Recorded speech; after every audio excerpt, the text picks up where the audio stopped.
Alabama's got some new staffers, new faces, and an old face from the basketball world. Well, he's proven a lot of people wrong. You are Locked On Bama, your daily podcast on the Alabama Crimson Tide. Part of the Locked On Podcast Network, your team every day.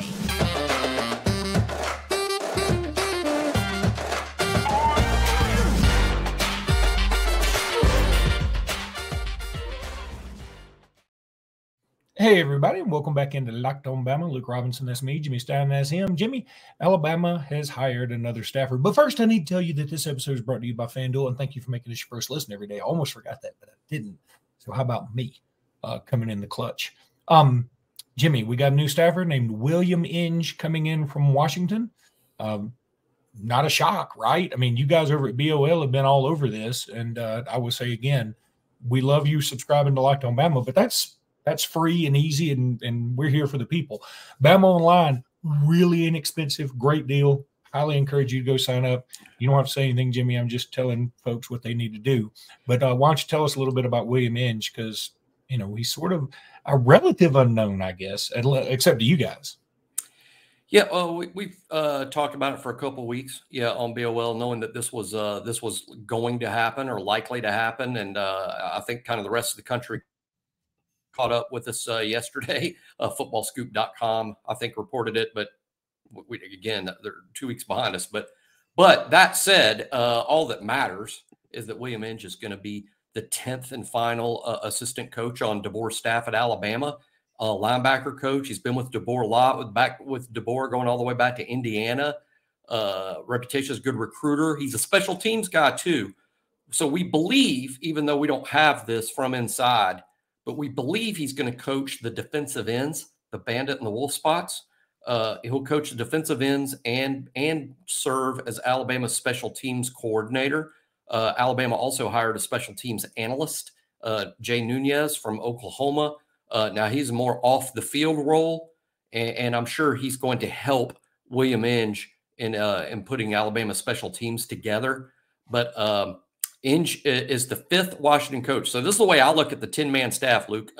5 Washington coaches, 2 holdovers in Roach and Gillespie from the Saban staff, and then the 3 hires from outside of Alabama and Washington, which would be Kane Womack, who's going to be the defensive coordinator and inside linebacker coach, Mo Linguist, the cornerback coach, who came from Buffalo as their head coach, and Colin Hitchler, who had been serving as a DB coach for at Wisconsin, will also be the safeties coach at Alabama. So that's the way to look at the staff. 5 guys from Washington, 2 from Alabama, and then the 3, quote, outsiders.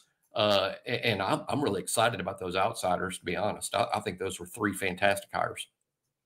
Yeah, I like anybody that can make Wisconsin's defense really strong, and they typically are very strong. Anybody that's part of that, I'm for, because it's not like Wisconsin has the best players. And I don't mean that as a shot at Wisconsin. I'm just saying they don't recruit at the level of a Michigan or an Ohio State, yet they're competitive with them every year. It seems like, every now and again they'll get blown out. But, I mean, that's just going to happen. Last year, if I remember right, Wisconsin was pretty competitive with Ohio State. I think the year before they were very competitive with them. So, but again, I'm just going off memory. I know that they have put up the good fight, and if you can go against those receivers that those teams have with your defensive backs, I think that you're doing some pretty doggone good coaching.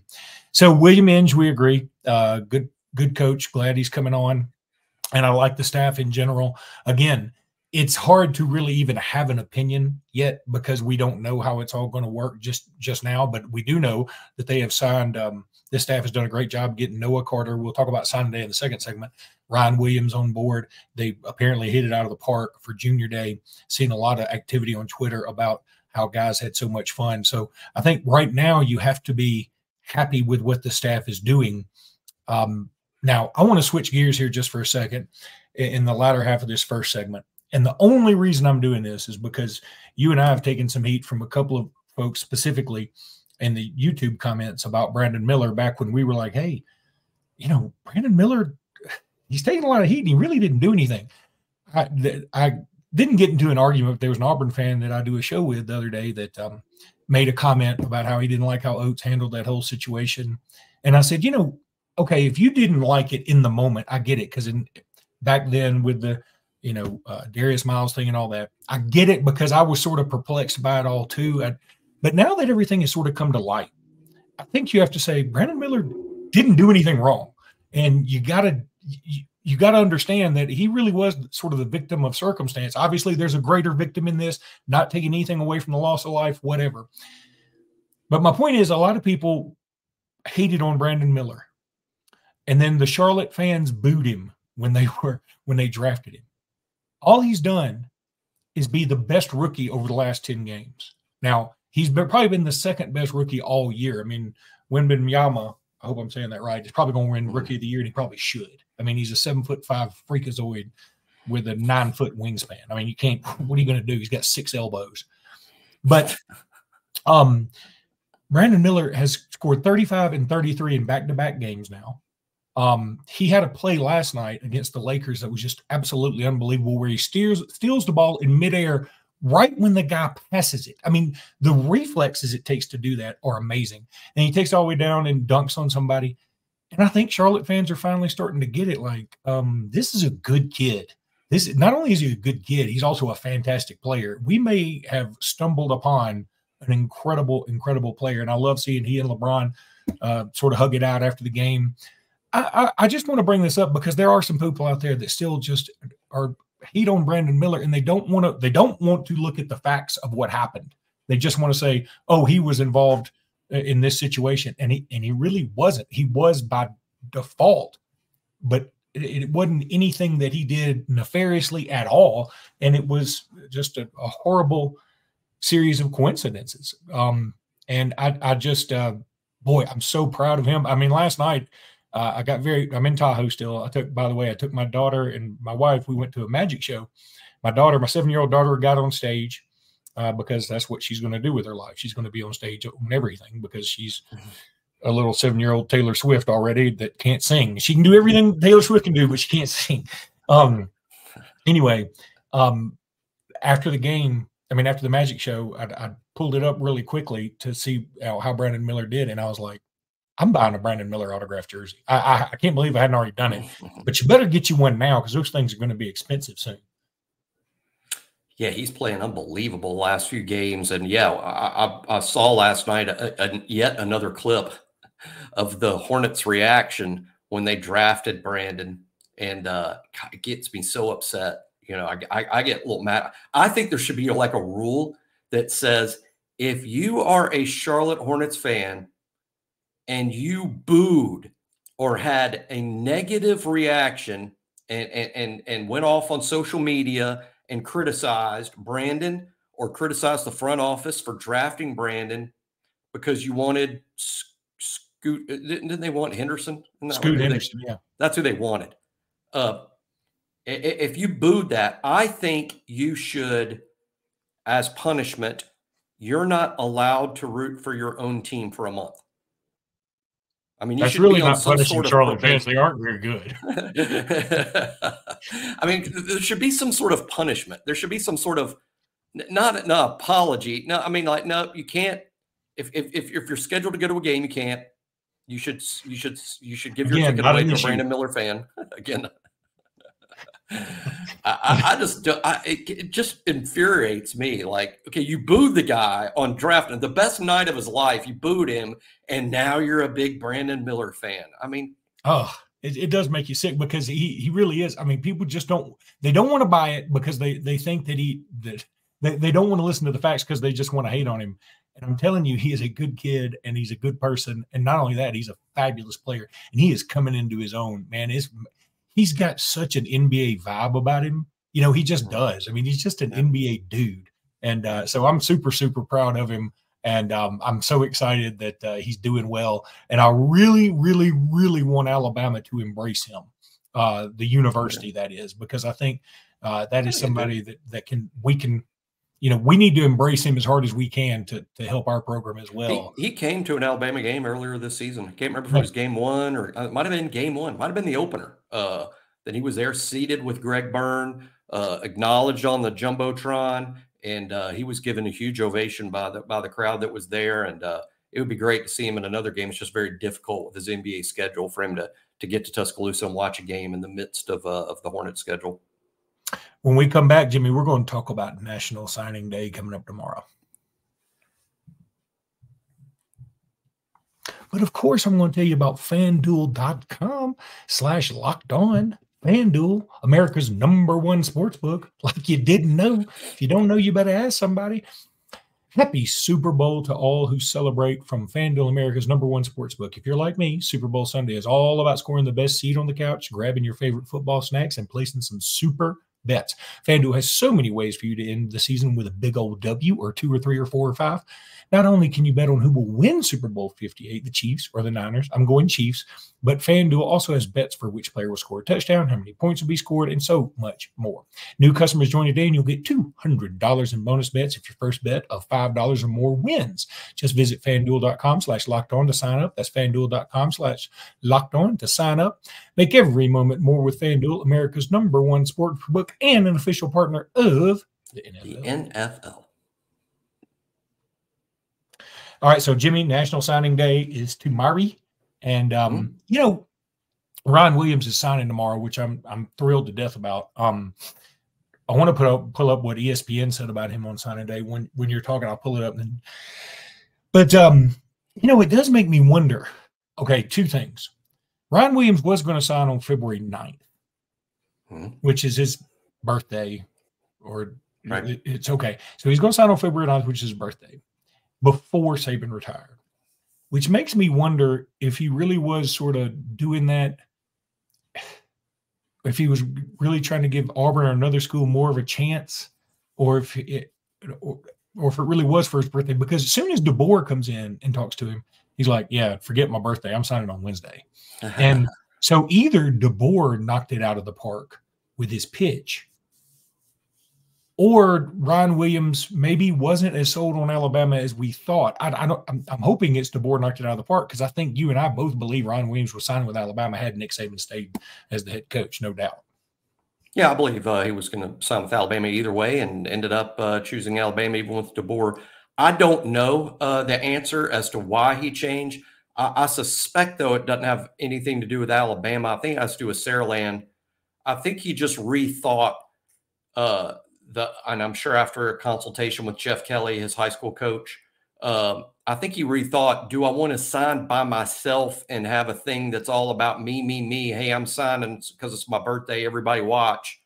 Or is he going to sign in the ceremony with his teammates? Because several other Saraland players are set to sign in the Saraland ceremony. So I think he's just choosing to participate in Saraland High School's signing ceremony instead of having his own thing.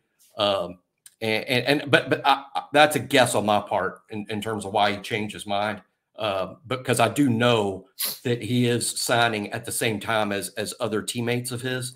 And Saraland being one of the top programs in Alabama, they have multiple kids, that are taking part in multiple sports, not just football. Well, I do choose to believe that Kalen DeBoer did so well that he convinced him to sign on. Yeah. I choose to believe. Well, why not?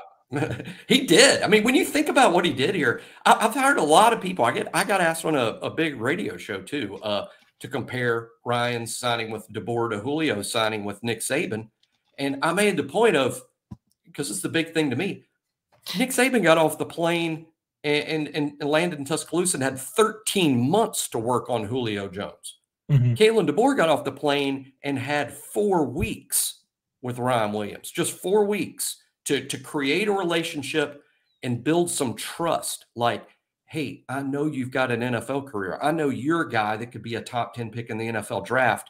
I want you to trust me with your career. And see, too many, I don't think, we understand that element or that part of it enough in recruiting, because that's what these kids are doing. They're entrusting their future professional careers or their chance at a professional career in the recruiting process. And I think a lot of us tend to look at it like we're all fans. Oh, you should sign with the school that you're a fan of. These kids have pro careers that are worth 7 figures and more. And they're entrusting that career to a person, to a coach. And he wasn't recruited by Washington. He didn't know Kalen DeBoer or Jamarcus Shepard or Ryan Grubb until January. So in that sense, what Kalen DeBoer did with Ryan Williams, I think was remarkable. Yeah, it certainly is. And boy, that is a great question about, because I say it's a question, I say it's great, but a lot of people have asked it about Julio Jones signing with Bama and Nick Saban versus this situation. You're right. Saban had 13 months. At the same time, I would say Julio Jones was probably not really looking at Alabama as much at the time. I mean, a lot of people thought he was going to end up at Oklahoma. If I remember that right. I think he would have signed with Oklahoma if not for Alabama back then. And maybe if Shula had stayed, I don't know that Julio would have signed with Alabama. I don't know. We don't know. People don't know. I don't think people should assume, but people don't know. But my guess is he would have signed with Oklahoma had Shula still been the coach. Mike Shula was recruiting Julio Jones. I was at Foley High School when Shula and Coach Charlie Harbison came to a Foley thing to watch Julio when Julio was a young player. Well, and then the other side is, yes, DeBoer locked up Ryan Williams in fabulous time, but Ryan Williams had already been committed to Alabama. It seems like Ryan Williams is kind of a gump, which we appreciate, kind of a Bammer. I don't know if there's even a difference between a gump and a Bammer. I think a gump is football only, and I think a Bammer is whole university. I didn't know there was a difference. I didn't know there was a difference. I don't know that there is. Guess Gump's certainly more associated with football. I go by FOG, football only Gump. Yeah. I talked to somebody about the other day. It was funny. I talked to a guy. He said, I'm totally a FOG. Like that has become so part of just the lexicon. But anyway, not me. I like it all. I'm by the way, go to baseball practice today. Christy Curry with her 500th win last night. I mean, we'll give a shout out to the women's coach. I mean, she did great. I mean, 500 wins for her career, and Alabama came back and beat Vanderbilt on the road. So looks like 3 straight NCAA tournaments for Alabama women's basketball too. On track to make the NCAA tournament, to be the 3rd year in a row. A lot of people don't even know that for some reason. They just complain about the results, but it'll be the 3rd straight NCAA tournament for Alabama if they continue doing well. Well, going back to my point that, okay, so DeBoer had fewer minutes to recruit Ryan Williams, but Ryan Williams had already been committed to Alabama. Also, Alabama's established. When Saban got here, we were a dumpster fire. Mm-hmm. That's right. And now in that first year, I'll tell you what, if you came to Alabama, some of the best games, the best moments I remember from the Saban era, weirdly, are that 2007 season. The Arkansas game, unforgettable. Right. I have a whole nother story that makes it even more unforgettable that is outside the football, but that whatever. The LSU game, unforgettable. I know we lost by double digits in that game, but when Javi Arenas returned that punt, I'm getting chills now. Javi Arenas returning that punt. That was ridiculous. And we had no business being on the field with that bunch of that was the Oakland Raiders, like the good ones playing. Not some of these or Vegas Raiders, whatever you want to call them. But regardless, my point is that you could make the case either way which one was tougher. I'm going to choose to believe DeBoer's was tougher and he overcame it and did it. Because I'm here in Lake Tahoe and I like conquering mountains right now. Yeah, I think signing day is going to be quiet, right? And signing day is quiet. But is it really? Because DeBoer should get the credit for Ryan Williams, a national top 10 player, and Noah Carter, a national top 50 player, national top 100 player at the very least. That's pretty good for 4 weeks. He only had 4 weeks. Class. What? Still got the number 2 class. Yeah, still ended up number 2 in part because of take Ryan Williams and Noah Carter off, and you're not number 2. So absolutely, he deserves some level of credit. Now, the 2025 class that they're working on now, that showed up for Junior Day the other day, that's going to be more of the real measure. That'll be the real measure, and I think it's fair to set expectations now in terms of what's fair and reasonable. But because the NIL landscape, the new college football landscape, he's replacing Nick Saban, replacing the GOAT. He doesn't have the name recognition that Saban had, neither do his assistants. He doesn't have superstar coordinators like Saban was able to hire. I mean, I think Grubb and Womack are great, but they're not huge names nationally. So I think 2025 is the real. We'll know what kind of recruiter we have. I think top 5 would be extraordinary myself. If he finishes top 5 in 2025, I will think that's extraordinary. And top 10 would be good. Good. Yeah, we need to recalibrate what we think of as a good recruiting class for those people who are, tying up nooses because we have signed a number 2 class. I'm telling you, if we sign anywhere from 1 to 7 these next 5 years every year, we better be thrilled. And in fact, by the way, mathematically, I think if you sign the 1 to 7 class, you're going to be a favorite to make it to the playoffs every single year. And then who knows no question. If you stack top 7, if you stack top 7 classes, no one in college football will be more talented than you are. There will be other teams as talented, maybe, but no one will out-talent you if you stack top 7 classes. Now, what you don't need is number 3, number 5, number 41, number 8. No, because that's skipping a year. But if you stack them, you'll be good. So much of what happened during the Saban era, I think, has ruined the way a lot of people look at college football in terms of what's possible. And, we're just not going to see that again. Thankfully, we won't have to compete against that. People say, it's not as good as Saban used to be. Then my first thing will be, well, who is? Yeah. Who can we not beat because someone else is as good? No one will be as good as Saban was during Saban's prime. All right, we've got time for one more countdown member, and we're going to talk about Wilkin Formby. But we got to talk about eBay Motors. I hadn't talked about them maybe in a little bit, but passion, drive, and patience, what brings home the winning trophy, is also what keeps your ride or die alive. eBay Motors has everything you need to maintain your vehicle and level it up to peak performance, from superchargers, roof racks, exhaust kits, LED headlights, and much, much more.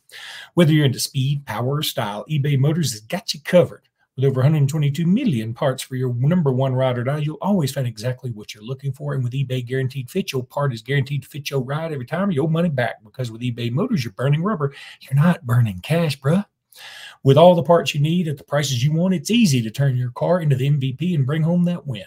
Keep your ride or die alive at ebaymotors.com. Eligible items only. Exclusions, they do apply. And eBay Guaranteed Fit only available to U.S. customers like Jimmy and me. USA. Just getting ready for the Olympics. Wilkin Formby, another offensive lineman. We've been talking about offensive linemen. It is a little scary to me that we've been talking about offensive linemen a lot because we're on the back half of your countdown. So that means that our offensive linemen are on the back half. And that's a little bit frightening to me, Jimmy. But Wilkin Formby, I think he's got a lot of potential. Again, it's hard to – I'm not going to get on here and say, hey, this guy's going to be a superstar, because we don't know. No, I do think offensive line is the biggest question mark on the whole team. I mean, in terms of, okay, what unit are we most worried about in 2024? To me, I would start with the offensive line, and in particular, tackle, because the interior looks pretty good. I mean, Tyler Booker might be as good a guard as there is in college football. Jaden Roberts coming back after an outstanding first year starting. The center, Parker Brailsford, is a first-team All-American per ESPN to start the season. So the interior looks good. Tackle is a big old question mark. But, a kid like Wilkin Formby, who we rank at 51 for now, on the roster, he's a guy that could end up being an answer, and maybe a reason not to worry. I mean, you're talking about a highly recruited kid that has shown up and has not done anything to disappoint. I've not heard one negative thing about Wilkin's play from the practice field at all. He's enormous. He has a lot of potential as a pass protector. He also has potential as a run blocker. And even though we look at the offensive line and tackle as a big old question mark, we should not be surprised at all if Wilkin Formby turns out to be a really good player starting this year. Shouldn't be a surprise. Now, is he someone we can count on if we can just say, hey, stop worrying about tackle, we got Formby? No, because we don't know yet. As Luke pointed out, we simply don't know if he's ready. But one day he will be ready, and when he is ready, he's going to be good. I mean, his natural talent is fantastic. The length, the size. He's an intelligent kid. He's a hardworking kid. He's a guy that could really zoom up these rankings. Right now, we have him at 51. There'll also be a post-spring, pre-fall camp ranking. And boy, talk about a good sign. What if we have Wilkin Formby in the 20s? After spring practice, and that's something that could easily happen. So we'll see. Yeah, let's hope that happens, because I think that is needed. I think somebody, it doesn't necessarily have to be Formby, but I think one of these offensive linemen that we talk about on the back half of your roster countdown, I think they got to make a move in the spring for me to feel a lot better about this year. I still think we make the playoffs next year, but I keep looking at this schedule and I go, man, I mean, Georgia, at LSU, at Tennessee, at Oklahoma, Auburn at home. I mean, really most of the teams I just mentioned, with the exception of Georgia, how do you improve what they were? They've all improved. They're all going to improve next year. So what's the most likely, if I said, okay, I'm going to give you two choices here. What's the most likely regular season record for Alabama? 11-1 or 9-3? What's more likely? I'd say 9-3, very sadly. Agreed. I agree too. I hate saying that. And to me, yes, Saban's absence is a factor in that. There's no question that's true. But the schedule is the primary. The schedule is the primary factor. So I agree that 9-3 is more likely than 11-1. But I also think me and you both today, as we sit here, think our most likely ending record is 10-2. I think we both agreed. Yeah, I would go 10-2, but boy, if you told me I had to bet and the over-under was, 9.5 wins, I might take the under right now. I just got to start feeling better about this line. That's what I got to start doing. Yeah, the offensive line and to some extent wide receiver. I think we have answers at wide receiver. I just don't know that, but I think we do. I think wide receiver will be fine. I worry about offensive tackle, and I worry about the secondary. Those will be the two areas that Alabama is going to attempt to address in the spring portal, which isn't, it's a little tougher in the winter portal. There's going to be fewer players. The pickings will be slimmer, but I do think that they could come out of the spring with a tackle and maybe 2 DBs, and then we would feel radically different. Maybe we might not be saying this summer that, hey, get ready for 9-3. Depending on what happens in the spring portal, we might feel a little more optimistic. Yeah. I shouldn't even really get this depressed. I'm in a good mood. I need to not depress myself. By the way, to end this thing really quickly, and this has nothing to do with Alabama.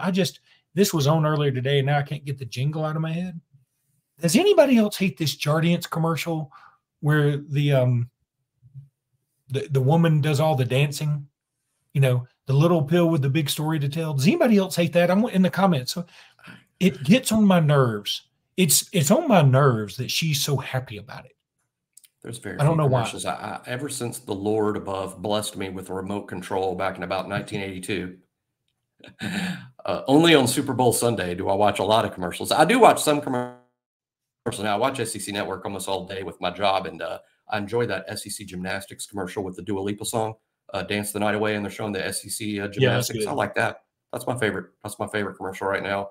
God, hey, speaking of commercials, boy, ESPN and ABC better knock this Southeastern Conference thing out of the park. They need a good jingle.